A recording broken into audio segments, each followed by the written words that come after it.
अब आप एंटर कर रहे हैं 11th के सबसे मजेदार सेगमेंट में, प्रोड्यूसर्स बिहेवियर एंड सप्लाई, मतलब पूरी 11th का सबसे इंटरेस्टिंग यूनिट। बहुत वेराइटी है इसमें ग्राफ्स भी बहुत सारे हैं, इसमें न्यूमेरिकल्स भी बहुत सारे हैं, इसमें लॉज भी हैं, मजेदार, मतलब बहुत वेराइटी मिलेगी। Producers behaviour and supply, this is the name of the entire unit। इसमें क्या क्या पढ़ेंगे? सबसे पहले हम पढ़ेंगे प्रोडक्शन फंक्शन,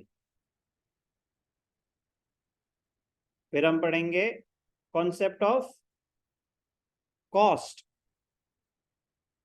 फिर हम पढ़ेंगे कॉन्सेप्ट ऑफ रेवेन्यू, फिर हम पढ़ेंगे प्रोड्यूसर्स इक्विलिब्रियम, और लास्ट में supply and it's elasticity, supply and it's elasticity. Supply and elasticity पूरी यूनिट में क्या है? हम प्रोड्यूसर का बिहेवियर एनालाइज कर रहे हैं, हम क्या कर चुके हैं ऑलरेडी, हम कंज्यूमर का बिहेवियर एनालाइज कर चुके हैं ऑलरेडी।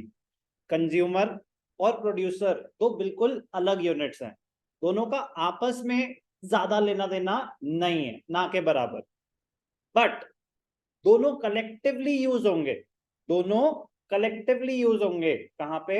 मार्केट में। एक कंज्यूमर इक्विलिब्रियम कब अटेन करता है आरव?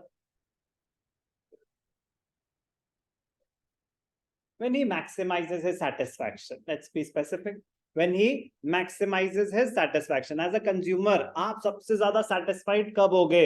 जब आपकी satisfaction maximum है। as a producer आप अपनी satisfaction maximize कब करोगे इशिका? आप प्रोड्यूसर हो, आप ऑपरेट ही क्यों कर रहे हो? किस लिए आप प्रोडक्शन कर रहे हो? Very good, to earn profit. तो आप कब सबसे ज्यादा सेटिस्फाइड होगे? जब आपके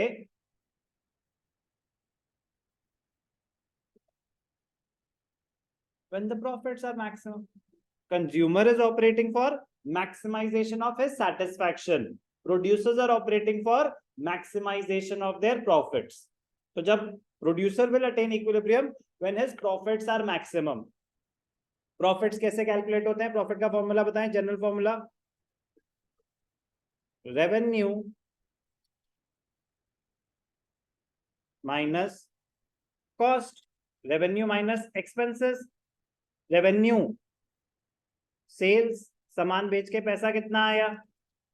कॉस्ट मतलब आपको बनाने में कितना खर्चा हुआ था। रेवेन्यू क्या रिप्रेजेंट कर रहा है? सेल्स। कॉस्ट क्या रिप्रेजेंट कर रहा है? इकोनॉमिक्स के पॉइंट ऑफ व्यू से बात हो रही है, आपकी कॉस्ट ऑफ प्रोडक्शन, आपकी कॉस्ट ऑफ प्रोडक्शन।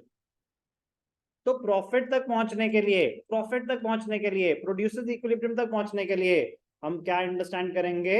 कॉस्ट और रेवेन्यू।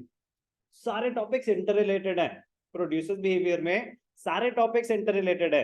प्रोडक्शन फंक्शन नहीं समझ आया तो कॉस्ट का लॉजिक समझ नहीं आएगा, कॉस्ट और रेवेन्यू समझ नहीं आया तो प्रोड्यूसर्स इक्विलिब्रियम का लॉजिक समझ नहीं आएगा। सप्लाई तो बहुत ही सिंपल सी अलग सी दुनिया, मतलब बहुत लाइट है। ये चारों मान लो कि एक ही बहुत बड़ा सा चैप्टर था, तो उन्होंने कहा एक साथ पढ़ाएंगे तो कुछ भी समझ नहीं आएगा, चलो इसको डिवाइड कर देते हैं। बट मैं कह रहा हूँ ये 4 parts, production function, cost, revenue और प्रोड्यूसर्स इक्विलिब्रियम, एक ही चेन है, एक ही चेन है। क्योंकि हमारा पर्पस क्या है? To ascertain producers equilibrium. Producers equilibrium ascertain करने के लिए मुझे कॉस्ट और रेवेन्यू पता होना चाहिए कैसे कैलकुलेट होता है। तो सर इजी होता है? नहीं, मतलब इजी नहीं, डिफरेंट है, इकोनॉमिक्स के पॉइंट ऑफ व्यू से पढ़ रहे हैं, अकाउंट्स के पॉइंट ऑफ व्यू से नहीं। और कॉस्ट और रेवेन्यू टच करने से पहले कुछ अब जैसे हमने डिमांड पढ़ना था, लॉ ऑफ डिमांड, कि there is an inverse relationship between price of the commodity and its quantity demanded. कोई चीज महंगी होगी तो उसकी डिमांड गिरेगी, कोई चीज सस्ती होगी तो उसकी डिमांड बढ़ेगी। तो सर ये तो बड़ी लॉजिकल सी बात है। हाँ, बातें सारी लॉजिकल होंगी, लेकिन ये लॉ ऑफ डीएमयू पे बेस्ड था। ऐसे ही कॉस्ट और रेवेन्यू के कॉन्सेप्ट्स एक लॉ पे बेस्ड है, लॉ ऑफ वेरिएबल प्रोपोर्शंस, जो प्रोडक्शन फंक्शन में हम अंडरस्टैंड करेंगे। तो प्रोडक्शन फंक्शन मजेदार कॉन्सेप्ट है, बट वो एक तरह से एक फाउंडेशन है कि प्रोड्यूसर्स इक्विलिब्रियम तक पहुंचने का रास्ता सेटअप हो रहा है। इसमें जो लॉ सीखेंगे, लॉ ऑफ वेरिएबल प्रोपोर्शंस, वो throughout producer's behaviour till producer's equilibrium बार बार यूज होगा, बार बार यूज होगा। पॉइंट मैं बस आपको ये बता रहा हूं कि 11th का सबसे बड़ा यूनिट है, सबसे इंटरेस्टिंग यूनिट है। इसमें न्यूमेरिकल्स भी बहुत सारे हैं, इसमें ग्राफ्स भी बहुत सारे हैं, डिफिकल्ट कुछ भी नहीं है, बट इंटर रिलेटेड है। और इंटर रिलेशन की वजह से अगर स्टार्टिंग में गैप रह जाए तो फिर वो डिफिकल्ट हो जाता है, वो डिफिकल्ट हो जाता है। गैप क्रिएट नहीं होगा तो मैं बता रहा हूं कि सबसे मजेदार सेगमेंट ही आपके लिए फिर ये होगा। सबसे ज्यादा एग्जाम में वेटेज इस सेगमेंट की है और कंटेंट है, कंटेंट है, दिमाग लगाने वाला कंटेंट है, जनरल नॉलेज नहीं है। मजा आएगा। प्रोड्यूसर्स बिहेवियर एंड सप्लाई पूरी यूनिट का नाम है।